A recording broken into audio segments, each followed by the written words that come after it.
There's no such thing as sight reading. And if you think practicing jazz is going to mess up your classical playing, well, then you're doing it wrong. Now, if you think playing jazz means articulating all the upbeats and playing the eighth notes in a triplet pattern while wiggling your fingers around a blues scale, well then yeah, that'll mess up your classical playing. It'll mess up your jazz playing too, because jazz players don't do those things. But if you learn to play jazz correctly, it can improve your classical playing, and it almost definitely will. Chan Parker said that when she was married to Charlie Parker, that he never allowed them to play jazz in the house. He always wanted classical music. Jazz musicians understand, and all my students understand, that there are some things that you can learn more quickly and efficiently by studying classical music than any other kind of music.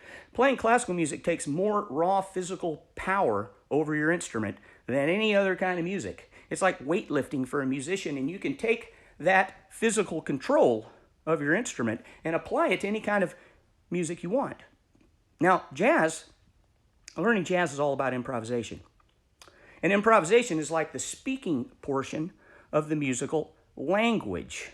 So to say that studying jazz is going to mess up your classical playing is like saying that if you learn how to talk, that you'll never learn how to read and write. And that's completely absurd. Now, throughout history, all musicians have improvised, but in modern times, most improvisation happens among jazz players and rock and roll players. And the thing about learning to improvise is learning to improvise takes over-the-top intellectual control and understanding of music. It takes over-the-top literacy.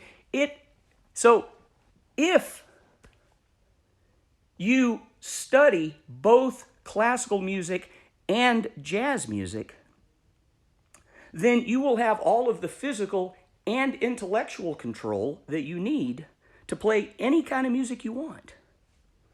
My name's Mark Dooley. I've been a private music teacher for 36 years, focused on practical theory and music literacy. If you want to hear more, follow me. If you like lessons, contact me. If you can learn how to read words, you can learn how to read music.